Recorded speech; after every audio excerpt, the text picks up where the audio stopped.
Today, I'm going to share with you the treasures that I brought home after doing some dollar bin diving at a local shop.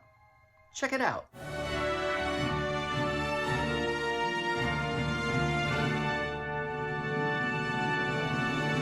Hey everyone, and welcome to my channel. My name's Chris, and this is Northgarden Comics. So today I've got a back issue haul for you. These are all dollar books. One of my favorite ways to buy back issues is in the dollar bins, and I'll just slip it in here and show you the stack that we're going to be looking at. That is our haul of treasures that I'm going to be sharing with you today. These books come from a local shop here in Minnesota called Pulp Comics and Games. And at risk of letting the secret out, I will admit that this has got to be my favorite dollar bin section in the state. It is just a wonderful place to be able to dive in both 50-cent and dollar bins. All their dollar books are bagged and boarded, and they just have such a great variety from modern books where I'm trying to fill in issues of current runs, maybe that I'm not actively collecting new, but then also you can find Bronze Age beauties as well in this stack, and you're going to see some Bronze Age books in here too. So there's always something fun in their dollar bins, and I do try to get there like once a month just to see if anything new has been put out. So one last thing to tell you about this stack. In this stack, there's only 2 titles that I came home with on this particular day. Not by design. You know, when I go into the dollar bins, I go in just kind of hunting for treasure to see what I can find. My wish list is probably like 1,000 comics long. And on any given day, I don't have particular books that I'm trying to find. Things maybe, of course, I'd always like to find, but I really kind of just go in there hoping to find the best things that are interesting to me from the selection that they have in inventory that particular day. So without further ado, let's get to the treasures that I found on this particular day. Here is the first book. This is title number 1, Marvel Team Up. This was not a reprint title, but came out in that era where it seemed like reprint titles were rampant for Marvel. But this was a team up book featuring Spider-Man, and he paired up with somebody. And I think most of these, I haven't read many of them. Most of them are just little one-shot stories. I don't know how much of a carryover of storylines they had from issue to issue, but in each issue he teams up with somebody. And I'm not particularly looking to collect this title. I just saw these and thought they were very cool. So this is issue number 14, 20-cent cover price. So the date on this is 1973. So for me, that's just a really fun era of books to find in the dollar bin. It's not in the best condition, but it's in no, stretch in poor condition. So fantastic copy to have and add to my collection. But on this particular haul, they had issue 14. I also picked up issue 15. This one is the first time where Spider-Man meets Ghost Rider. This is also the first appearance of the character called the Orb, and you get his origin as well. I had never read his origin before this. I wouldn't have been surprised if his face really was just that, giant eyeball. And who knows, in modern comics, maybe it is. But going back here to his first appearance, he's actually a regular guy who's involved in a pretty bad motorcycle accident. His face gets really wrecked, and then he winds up wearing that eyeball mask. I don't know, that wouldn't necessarily have been my first choice, but that's, his first appearance and his origin here in issue number 15. Got issue number 16. This one is a little bit more beat up. It may not be easy to see on the camera, but there's quite a few spine ticks and damage to the spine there. You can see some damage down there in the lower left-hand corner. Obviously, there's creasing like you'd expect to find on a book like this.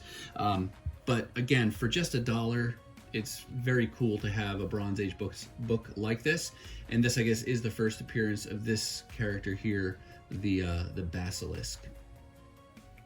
Continuing on, I also got issue 17. This one's in a little bit nicer shape. This is Spider-Man teaming up with Mr. Fantastic. And then again, issue number 18, where he's teaming up with... Actually, it doesn't. I don't know. Maybe Spider-Man's not in that one. This was Team Up featuring Human Torch and Hulk. So maybe that's one of the issues where we don't get Spider-Man featured, or maybe he just plays a smaller role. Don't know, haven't read that one yet. And then jumping a little bit ahead here, here's issue 24. This one, I looked this one up. It's like the first, I don't think it's the first appearance actually. I did look this one up though, and it does have a Marvel value stamp in it. And it is in here. It is the Hercules Marvel value stamp. There you go. So that's pretty fun. I know there are people who really try to collect those value stamps, but that just seemed like a cool Brother Voodoo cover. Also picked up issue 37, Spider-Man and Man-Wolf. And then issue 34, teaming up with Valkyrie. I like the character of Valkyrie. I don't know too much about the original Valkyrie here. I have read more closely the current adventures of Valkyrie, who is now Jane Foster, and I just continue to follow her adventures after she, gave up Mjolnir again and stopped being Thor. But this seemed like a cool Valkyrie issue to pick up. And then we've got team up number 38 with Spider-Man and the Beast. And this story, I don't know if it ties into the story. The name is escaping me now. I'm thinking of Amazing Adventures, and in the early teens issues of that comic, Beast, that's where we get introduced to him with his fur, and there's a battle that he has with Griffin. I don't know that this is connected to that original adventure or not. This comic came out later. This is 1975, and I want to say the Amazing Adventures came out earlier. But if you know if this story is tied to that Amazing Adventures story, let me know down in the comments. And then lastly for Marvel Team Up, I got issue 48, just a cool Iron Man cover. They did have some other issues in the Marvel Team Up volume when I was there that day. The ones I left behind were just in really beat up condition, so I didn't bother grabbing those. These I got again because of their condition, and then they just looked cool to me. And no particularly valuable issues in this. It's just fun to pick up Bronze Age books for $1 a piece. And I should note, these were all bagged and boarded when I got them in just a basic bag and board. I'm not sure why they're out right now. It could just be that I was stopped midway of transitioning them into like a Mylar bag and board. I don't recall, but just thought I'd point that out.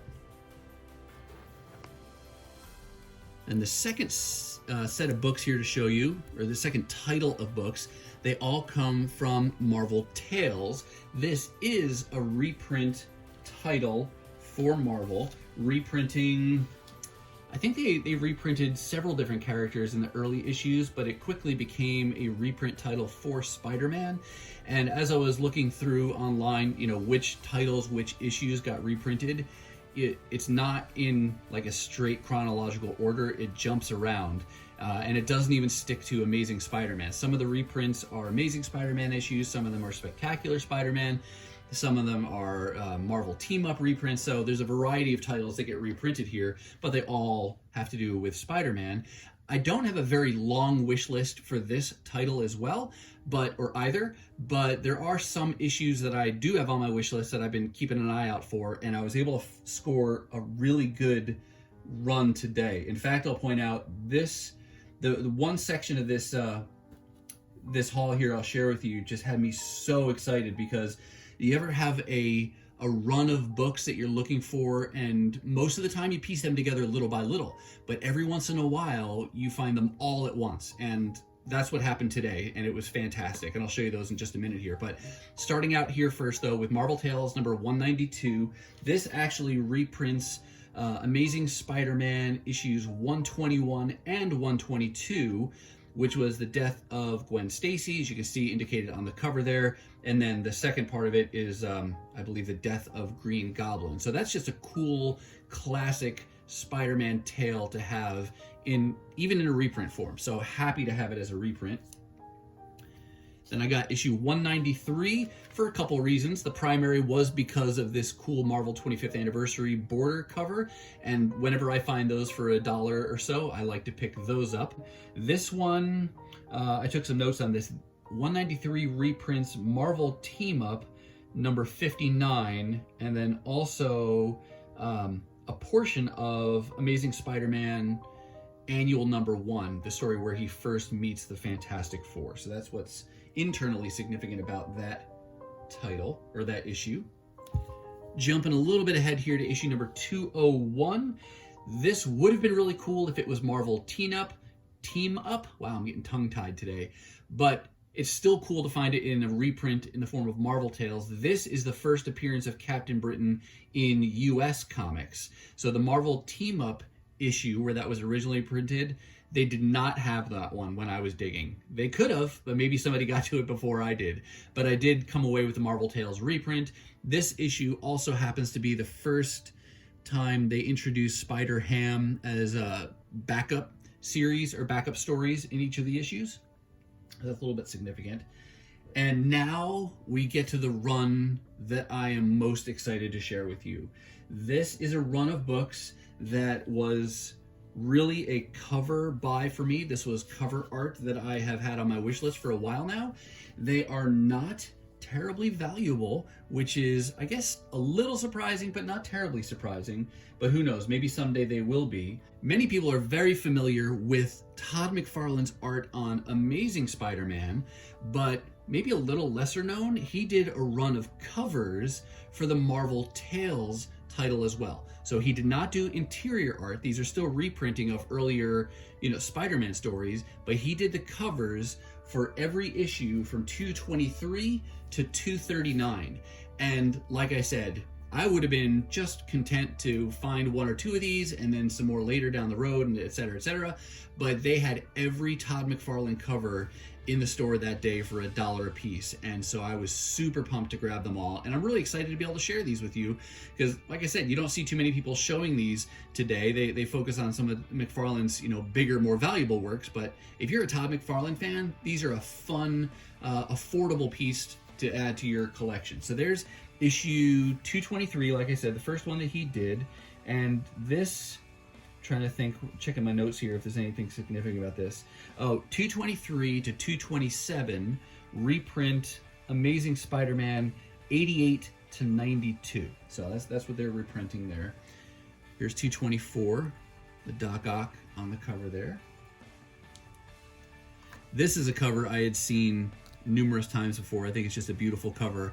The death of Captain Stacy reprinted there in issue 225. So very happy to have that, and I just like his treatment of that cover. Then we go on to 226 and 227. This may be the first time Spidey meets Iceman. That would have been in ASM 92. Not 100% sure of that. Let's move these out of the way.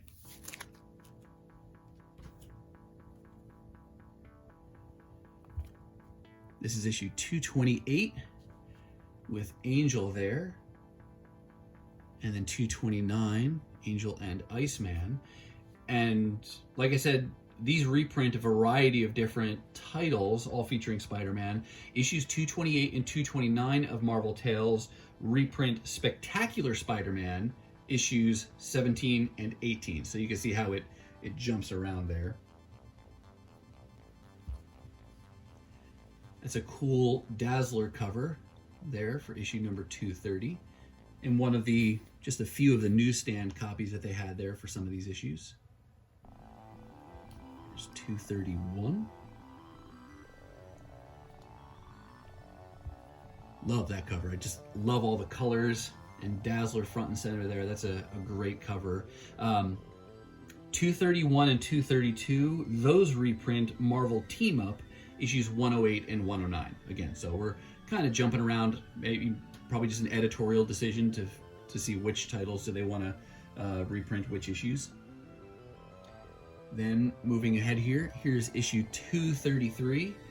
Very cool Spider-Man with the original X-Men on the cover there. And this one I thought was pretty cool because this issue reprints not even a Spider-Man title. This reprints Uncanny X-Men, or X-Men number 35.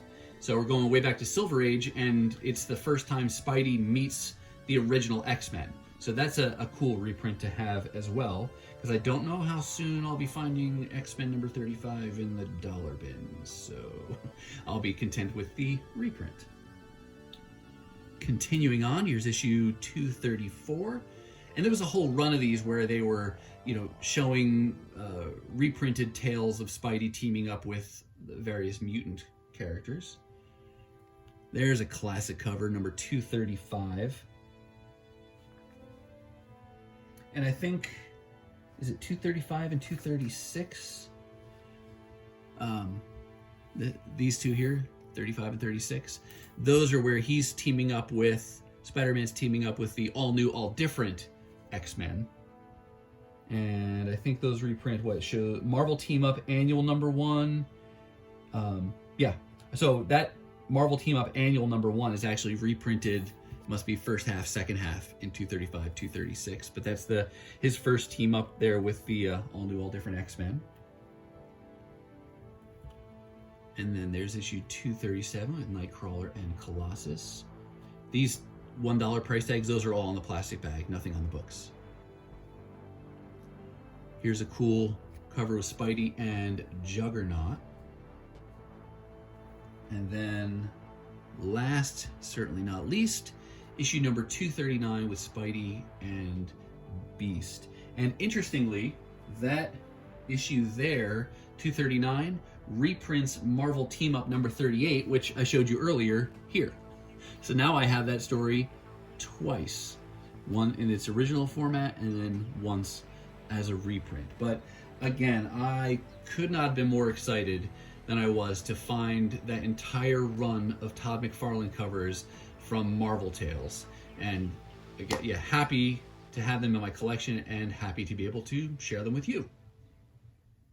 All right, that's going to do it for me, and that's going to wrap up this dollar bin back issue haul that I brought home from Pulp Comics. I do hope you saw something that you liked. How about you? Have you been hitting up the dollar bins recently? If so, let me know the cool treasures that you've been finding in your own hunting. Now, if you're not quite ready for the YouTube fun to stop, I have hand-selected a couple videos here for you to check out. As always, thank you so much for watching, and I'll see you next time.